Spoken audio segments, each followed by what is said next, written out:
Welcome back to Shovan online English school. যে সকল শিক্ষার্থীরা নবম শ্রেণীতে পড়ছেন সে সকল শিক্ষার্থীদের জন্য আমাদের আজকের বিষয় ইংলিশ শিক্ষার্থীরা আপনাদের যে ধারাবাহিক আলোচনা চলছে অপিনিয়ন ম্যাটার্স, এই শিরোনামে যে প্রথম ইউনিটটি রয়েছে আমাদের, সেই ইউনিটের আজকে আমরা মূলত কাজ করব 1.3.3 এর পার্ট 1। দ্যাট মিনস এই ক্লাসটি অনেক বড় হবে। এখানে দুটো টেক্সট রয়েছে আপনাদের এবং সাথে একটা গ্রিড রয়েছে পূরণ করার। আমরা মূলত আজকে প্রথম টেক্সটটি পড়ব এবং পরবর্তীতে আপনাদের ওই ক্লাসগুলো তৃতীয় পার্টে আলোচনা করা হবে। চলুন আমরা সরাসরি চলে যাই আমার 1.3.3, সেখানে গিয়ে দেখি আপনাদের জন্য কি নির্দেশনা দেওয়া হয়েছে। শিক্ষার্থীরা, আমরা চলে এসেছি আপনাদের 1.3.3। শুরুতে আগে আমরা ডিরেকশনটি ভালো করে বুঝে নেব। Read the following text. এখানে আপনাদের দুটো টেক্সট রয়েছে, বলছে নিচের টেক্সটগুলো পড়ো, then discuss in pairs of play groups to identify the facts and opinions. আমাদের এই ইউনিটের পুরো কার্যক্রমটাই কিন্তু হচ্ছে আপনাদের ফ্যাক্টস অ্যান্ড অপিনিয়ন্স। আরেকটি বিষয় আপনাদের বলে রাখি, আমাদের যে কম্পিটেন্সি 1 রয়েছে নবম শ্রেণীর, এই কম্পিটেন্সি 1 কিন্তু আপনাদের পুরোটাই distinguished between facts and opinions, এই দুটোর মধ্যেই সীমাবদ্ধ রয়েছে। তার মানে আমাদের এই বিষয়টা কিন্তু অনেক ভালো করে শিখতে হবে। ইন দ্য টেক্সট, যে বিষয়টি বলা হচ্ছে তারপর জোড়ায় বা দলে আলোচনা করতে হবে, ওই যে ফ্যাক্ট এবং অপিনিয়ন গুলো রয়েছে সেটা চিহ্নিত করতে হবে। আফটারওয়ার্ডস, পরবর্তীতে write down the strategies you use to distinguish between facts and opinions. এখানে যে মজার বিষয়টি হচ্ছে সেটি হচ্ছে আপনি যে ফ্যাক্ট এবং অপিনিয়ন আলাদা করছেন, এটা কিভাবে চিনলেন বা জানলেন বা কিভাবে আপনি করলেন, এই কৌশলটা লিখতে হবে। Finally express how the writer's opinions influence your thoughts and opinions about the topics. এবং সর্বশেষে যে টপিকটা নিয়ে আলোচনা করছেন সেই টপিক সম্পর্কে তোমার মতামতকে লেখকের মতামত কিভাবে প্রভাবিত করেছে তা প্রকাশ করো। মানে এই টেক্সটটা আপনার মতামতকে কিভাবে প্রভাবিত করেছে সে বিষয়টি প্রকাশ করতে হবে। তো আজকে যেহেতু আমরা প্রথম টেক্সটটি নিয়ে আলোচনা করব, কারণ আপনাদের অনেক বড় একটি টেক্সট রয়েছে, যদি আপনারা টেক্সটগুলো ভালো করে বুঝেন তাহলে কিন্তু এই কাজগুলো বা এই অধ্যায়ের কাজগুলো সুন্দর করে করতে পারবেন। পাশাপাশি আপনি কিন্তু এরকম টেক্সটও লিখতে পারবেন। খেয়াল করেন, আমরা প্যাসেজটি যদি একটু পড়ে নেই, আমরা কিন্তু সুন্দর একটি ইলাস্ট্রেশন দেখতে পাচ্ছি। ইলাস্ট্রেশনটি হচ্ছে আমাদের আর্নেস্ট হেমিংওয়ে। আমরা যদি প্যাসেজটা পড়ি তাহলে আপনারা বিস্তারিত বুঝতে পারবেন। The 1954 Nobel prize in literature was awarded to the American author Ernest Hemingway, যিনি জন্মগ্রহণ করেছিলেন 1899-এ এবং মৃত্যুবরণ করেছেন 1961-এ, for his mastery of the art of narrative demonstrated in the Old Man and the Sea. খেয়াল করেন, এটা একটা বইয়ের নাম। And for the influence that he has exerted on contemporary style. Contemporary হচ্ছে আমাদের সমসাময়িক কোনো বিষয়কে বোঝানো হয়। এই জায়গাটাতে এসে যে বিষয়টি বলার চেষ্টা করেছে, 1954 সালে সাহিত্যে নোবেল পুরস্কার পান আমেরিকান লেখক আর্নেস্ট হেমিংওয়ে। আর্নেস্ট হেমিংওয়েকে তার বর্ণনার শিল্পে দক্ষতার জন্য, সে যে ভালো করে বর্ণনা করতে পারে, আর্ট অফ ন্যারেটিভ, যে সুন্দর বর্ণনাটা করতে পারে, এটার যে দক্ষতা, এটার জন্য দি Old Man and the C তে প্রদর্শিত যে and for the influence that he has exerted on contemporary style, এবং সমসাময়িক যে বিষয়গুলো বা যে স্টাইলে তিনি লিখতেন সেটার উপরে মূলত ওনাকে নোবেল পুরস্কার দেওয়া হয়েছিল। এরপরে আসেন, unwillingly to travel to Stockholm after two nearby fatal plane crashes, Hemingway asked to see Cobbett, the United States ambassador to Sweden at the time, to read this acceptance speech. এখানে যে বিষয়টি আপনাদের বলার চেষ্টা করছে, unwillingly to travel to Stockholm, তাহলে স্টকহোমে ভ্রমণ করতে অনিচ্ছাকৃতভাবে, after two nearby fatal plane crashes, প্রায় দুটি মারাত্মক বিমান দুর্ঘটনার পর, হেমিংওয়ে আক্সড জন সি ক্যাবট, প্রায় দুটি মারাত্মক বিমান দুর্ঘটনার পর হেমিংওয়ে সুইডেনে মার্কিন যুক্তরাষ্ট্রের রাষ্ট্রদূত জন সি ক্যাবট, ইনি ছিলেন the United States ambassador to Sweden at that time. মূলত ইনি ছিলেন সুইডেনে মার্কিন যুক্তরাষ্ট্রের রাষ্ট্রদূত জন সি ক্যাবটকে হেমিংওয়ে তার স্বীকৃত বক্তৃতা পড়তে বলেছিলেন, to read his acceptance speech, এবং তার বক্তৃতাটা পড়তে বলেছিলেন। This acceptance speech is considered one of the best ever. এই গ্রহণযোগ্য বক্তৃতাটি সর্বকালের সেরাদের মধ্যে একটি হিসেবে বিবেচিত হয়। দিস ইজ হোয়াট হি রোট, এই যে তিনি লিখেছেন লিখেছেন। কিভাবে লিখেছিলেন বক্তৃতাটি সেই বিষয়টি আমরা এখন জানবো। তাহলে মূলত যে বিষয়টি আমরা এই অংশটুকুতে জানলাম সেটি হচ্ছে আপনাদের আর্নেস্ট হেমিংওয়ে নোবেল পুরস্কার পেয়েছিলেন। ইনি একজন আমেরিকান পোয়েট বা রাইটার। ইনি অনিচ্ছাকৃত সত্ত্বেও যখন স্টকহোমে বেড়াতে গিয়েছিলেন, যেখানে পরপর মারাত্মকভাবে প্লেনের দুর্ঘটনা ঘটেছিল, তখন তিনি ইউনাইটেড স্টেটের যে রাষ্ট্রদূত ছিলেন তাকে বলেছিলেন যে তার গৃহীত বা তার জনপ্রিয় বক্তব্যটি পড়ার জন্য। এই বিষয়টি এখন বক্তব্যটি আমরা জেনে নেব যে কিরকম ছিল। খেয়াল করেন, having no facility for speech making and no command of oratory nor any domination of রিটোরিক। এখানে যে বিষয়টি বলছে, বক্তৃতা করার জন্য কোনো সুবিধা নেই এবং বক্তৃতা কোনো আদেশ বা বক্তৃতার কোনো অধিপত্য নেই। I wish to thank the administrations of the generosity of the Alfred Nobel for his prize. এবং এরপরে বলছে, আমি এই পুরস্কারের জন্য আলফ্রেড নোবেলদের উদারতার জন্য প্রশাসকদের ধন্যবাদ জানাতে চাই। এর পরবর্তীতে আসেন, no writer who knows the great writers who did not receive the prize can accept it other than with humility. এই হিউমিলিটি শব্দটির অর্থ হচ্ছে আপনাদের নম্রতা বা ভদ্রতা। তাহলে এরপরে যে বিষয়টি বলছে, পুরস্কার পাননি এমন মহান লেখকদের চিনেন এমন কোন লেখক নম্রতার সাথে তা গ্রহণ করতে পারেন না। আবার বলছি, no writer who knows the great writers, পুরস্কার পাননি এমন মহান লেখকদের চেনেন না এমন কোন লেখক নম্রতার সাথে এই বিষয়টি গ্রহণ করতে পারে না বা চান না। There is no need to list this writers, এই লেখকদের তালিকা দরকার নেই। Everyone here may make his own list according to his knowledge and his concerns. এখানে প্রত্যেকে তার জ্ঞান এবং তার বিবেক অনুযায়ী তার নিজস্ব তালিকা তৈরি করতে পারে। এর পরবর্তীতে আসেন, it would be impossible for me to ask the ambassador of my country to read a speech in which a writer said all of the things which are in his heart. এখানে যে বিষয়টি বলা হচ্ছে আপনাদের, it would be impossible, এটা অসম্ভব হবে for me, আমার কাছে, to ask the ambassador, একজন রাষ্ট্রদূতকে, of my country, আমার দেশের, to read a speech, একটা বক্তৃতা পড়ার জন্য, in which, যেখানে a writer said, একজন লেখক বলেছিল, all of things which are in his heart, যেখানে মূলত বলা হয়েছিল একজন লেখক তার হৃদয়ের সমস্ত কথা বলেছেন। Things may not be immediately discernible in what a man writes, and in this sometimes he is fortunate, but eventually they are quite clear, and by this and the degree of alchemy that he possesses he will endure or be forgotten. এখানে যে বিষয়টি আপনাদের বলার চেষ্টা করছে, আসলে এই যে লাইনগুলো আমরা পড়ছি বা স্পিচটি পড়ছি, এটি কিন্তু সাধারণ কোনো মানুষের লেখা নয়। এটি মূলত আর্নেস্ট হেমিং এর লেখা। তাদের লেখাগুলো বিশ্লেষণ করা বা ব্যাখ্যা করা, যেটা আমাদের অনেকের কাছেই অনেক দূরহ বিষয়, যে কবিদের কথা বলার ধরন বা স্টাইল আমাদের কথা বলার ধরন বা স্টাইলের সাথে কিন্তু কখনোই এক নয়। তারপর আমরা একটু ভেঙে চেষ্টা করছি আলোচনা করার। Things may not be immediately discernible in what a man rights.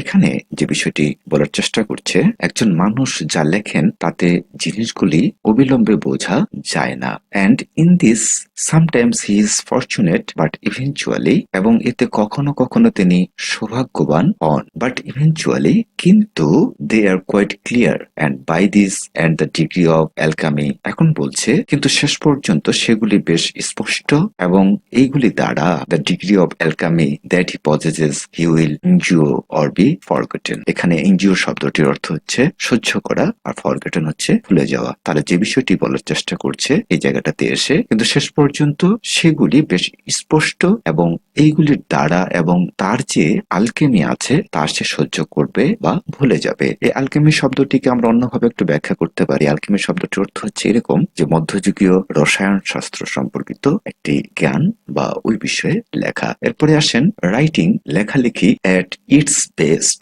তার সেরা, যে লিখে, ইজ আ লনলি লাইফ, এটা একটা নিঃসঙ্গ জীবন। Organization for writers palliate the writer's loneliness, but I doubt if they improve his writing. এখানে যে বিষয়টি বলার চেষ্টা করছে, লেখকদের সংগঠনগুলি লেখকের একাকিত্বকে, palliate শব্দটির অর্থ হচ্ছে আমাদের আংশিক ক্ষমা বা উপশম করে, ইত্যাদি অর্থে আমরা ব্যবহার করতে পারি। এই অর্থে যদি আমরা একটু মিনিংটা করার চেষ্টা করি, সেটি হচ্ছে যে লেখকদের সংগঠনগুলি লেখকের একাকিত্বকে উপশম করে, but I doubt if they improve his writing, তবে আমি সন্দেহ করি যে তারা তার লেখার উন্নতি করবে কিনা। He grows in public stature as he sheds his loneliness and often his work deteriorates. তিনি তার একাকিত্ব দূর করার সাথে সাথে জনসাধারণের মর্যাদায় বেড়ে ওঠেন and often his work deteriorates এবং প্রায়শই তার কাজের অবনতি ঘটে for he does his work alone and if he a good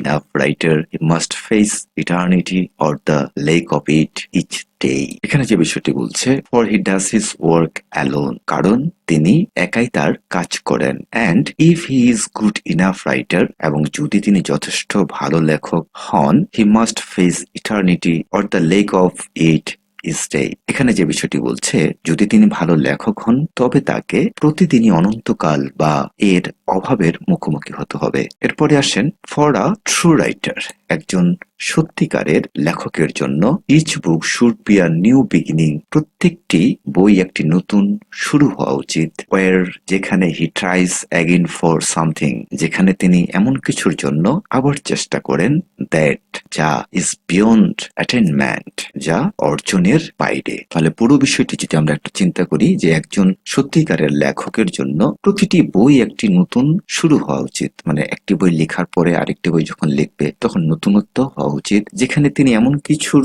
জন্য আবার চেষ্টা করবেন যা তার অর্জনেরও বাইরে সে যা অর্জন করেছে তার থেকেও বেশি কিছু থাকবে। He should always try to something that has never been done or that other have tried and failed. এখন যে বিষয়টি বলছে তাকে সর্বদা এমন কিছু করার চেষ্টা করা উচিত that যা has never been done or that others have tried and failed যা কখনো করা হয়নি বা অন্যরা চেষ্টা করেছে এবং ব্যর্থ হয়েছে। এইভাবেই মূলত একজন রাইটারকে কাজ করা উচিত। then sometimes with great luck he will succeed তারপর কখনো কখনো with great luck মহান ভাগ্যের সঙ্গে বা ভাগ্য যদি ভালো থাকে he will succeed তিনি সফল হবেন। এরপরে আসেন how simple the writing of literature would be if it were only necessary to write in another way what has been well written। তাহলে এখানে আমাদের যে বিষয়টি বলছে how simple the writing of literature would be সাহিত্যের লেখা কতটাই সহজ হতো if it were only necessary যদি এটার প্রয়োজন হতো to write in another way অন্যভাবে লেখার what has been well written যা ভালোভাবে লেখা হয়েছে। এখন পুরো বিষয়টি এখানে যে বিষয়টি বলতে যাচ্ছে আমরা কিন্তু শুরুতেই বলেছি যে এই ধরনের বড় মাপের মানুষের লেখনীগুলো ট্রান্সলেট করাটাও কিন্তু একটা কঠিন ব্যাপার আর কি মানে ওনাদের চিন্তার গভীরতার সাথে আমাদের চিন্তার গভীরতা কিন্তু অত দূরে হয়তো যাবে না। আমি তারপরে চেষ্টা করছি আমাদের শিক্ষার্থীদের জন্য তারা যেন একটু এখান থেকে ভালো একটা ধারণা নিতে পারে। উনি এই জায়গাটাতে মূলত যে বিষয়টি বলতে চাচ্ছেন বলছেন যে সাহিত্যের লেখা কতটা সহজ হতো যদি ভালো লেখা হয়েছে অন্যভাবে তাহলে লেখার প্রয়োজন হতো কারণ এই কারণটা আমরা দেখব ইট ইজ বিকজ কারণ we have had such great writers in the past আমাদের এই ধরনের কারণ অতীতে আমাদের এত বড় লেখক ছিলেন দ্যাট যে a writer is driven far out past where he can go out to where no one can help him এবং আরেকটি বিষয় বলছে খেয়াল করেন অতীতে আমাদের এত বড় লেখক ছিলেন যে একজন লেখককে অতীতের অনেক দূরে তাড়িয়ে দেওয়া হয় যেখানে তিনি যেতে পারেন যেখানে কেউ তাকে সাহায্য করতে পারে না। শিক্ষার্থীরা আমরা এই প্যারাটা অত্যধিক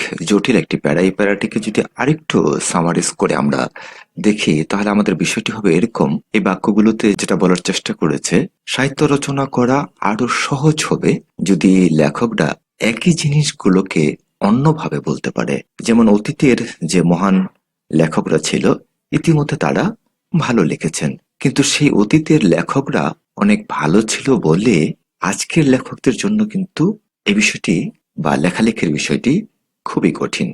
আপনাদের আরেকটি লাইন ছিল আর writer is driven far out past এইখানে যে বিষয়টি বোঝানোর চেষ্টা করছে সেটি হচ্ছে যে অতীতের লেখকদের প্রভাব সমসাময়িক লেখকদের তাদের স্বাচ্ছন্দ্য অঞ্চলের বাইরে ঠেলে দেয় তারা যে অঞ্চলটাতে লেখালেখি করে বা যে সেক্টরগুলোতে লেখালেখি করে এর বাইরেও তাদের যেতে হয় তাদের সাহিত্যে অজানা অঞ্চলগুলো অন্বেষণ করতে চ্যালেঞ্জের সম্মুখীন হতে হয় তাদের সৃজনশীলতার অনাবিষ্কৃত অঞ্চলগুলিতে উদ্যোগী হতে বাধ্য করে। বিগত দিনের রাইটারগুলো যারা যে সেক্টরগুলোতে লিখেনি সেই সেক্টরগুলোতে যেন আমরা অন্বেষণ করি। বর্তমান সমসাময়িক লেখক যারা সে বিষয়ে বলছে যে ওই অঞ্চলগুলোতে যেন তারা উদ্যোগী হতে বাধ্য করে, যেখানে তাদের অবশ্যই তাদের নিজস্ব উপায় খুঁজে বের করতে হবে। এবং সর্বোপরি আরেকটি বিষয় আমরা এখানে বলতে পারি, মনে করা হয় যে তারা নিজেরাই অজানা অঞ্চলে আছে এবং যেখানে কেউ তাদের সাহায্য করতে পারে না। তারা যে সেক্টরে লিখছে ওই সেক্টর পর্যন্ত আমরা পৌঁছাতে পারছি না, এজন্য কিন্তু তাদেরকে আমরা সহযোগিতা করতে পারছি না অতীতের যারা মহান লেখক ছিল। আসলে এগুলো অনেক বড় মাপের মানুষের বক্তব্য ছিল, যেটা আমাদের পক্ষে আলোচনা করাটাও একটা দুঃসাহসিকতার বিষয়। তারপর আমি চেষ্টা করলাম শিক্ষার্থীরা শুনুন, আমরা পরের অংশটা দেখে নিই।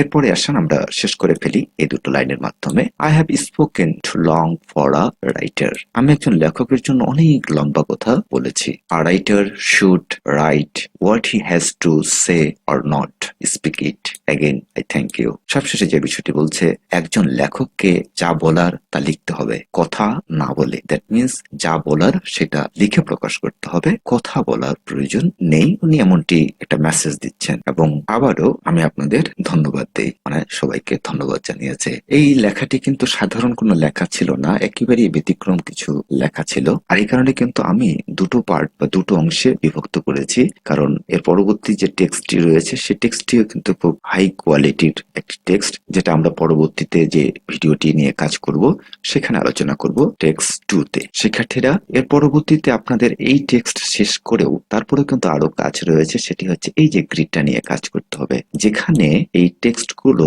আমার কাছে তুলনামূলকভাবে মনে হয়েছে যে নবম শ্রেণীর শিক্ষার্থীদের জন্য এই টেক্সটগুলো অনেক বেশি রিচ।